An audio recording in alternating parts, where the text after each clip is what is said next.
this was our Odroid computer at the end of the last video. With all prototypes, there comes a time when you realise that something you had planned is not quite working out. So what I'm going to do in this video is we're going to change this top. We had created a top using an acrylic sheet and drilled holes in it for ventilation. And there was to be a fan mounted underneath this to exchange the hot air inside the case and pump it out. However, we're going to replace this. We have covered the top with these magnetic strips, and we have 3D printed a new top. This has also been lined with magnetic tape, and the fan, which was previously bolted to the top, is now fastened to the top with Gorilla Glue.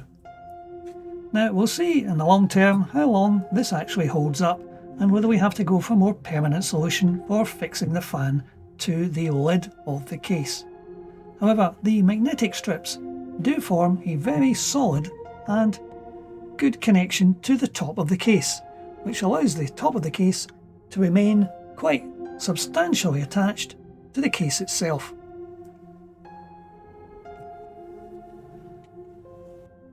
In addition, we have now soldered in the power switch.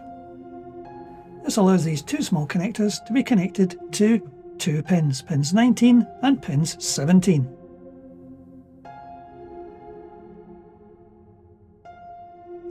With these in place, that allows us to power the unit on using the external power switch. For storage on this machine, my original plan was to use a USB powered SATA drive. Hence the plug on the back of the Odroid into one of the USB sockets to allow the USB plug to be routed inside the case. However, I've had a change of heart and decided to install the standard M2 NVMe SSD. As the price of these M2 SSDs has fallen in the last few months, we can now purchase a 2TB board quite cheaply. And we will fit this in to the existing socket.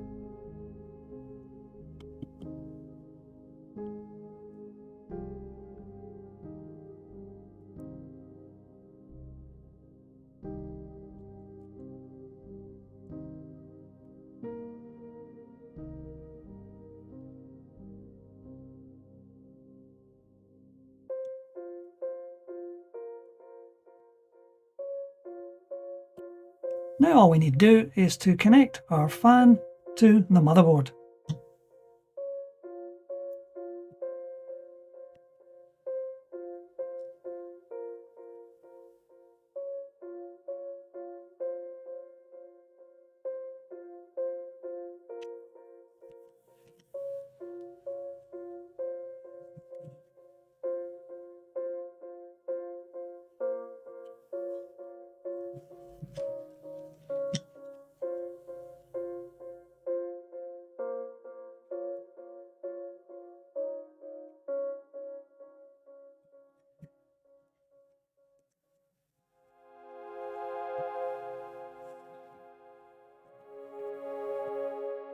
And there we have our case complete.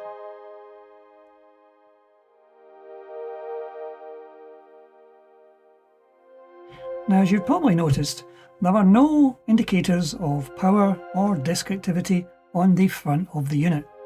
We merely have the on-off switch.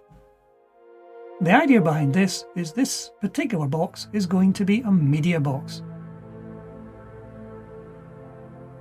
So to complete the unit and to allow it to sit slightly off the surface, I'm going to add 4 of these small standoffs.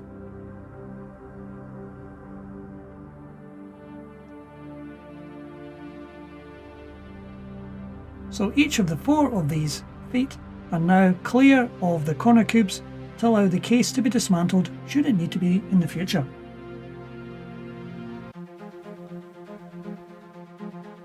And there we have our completed unit.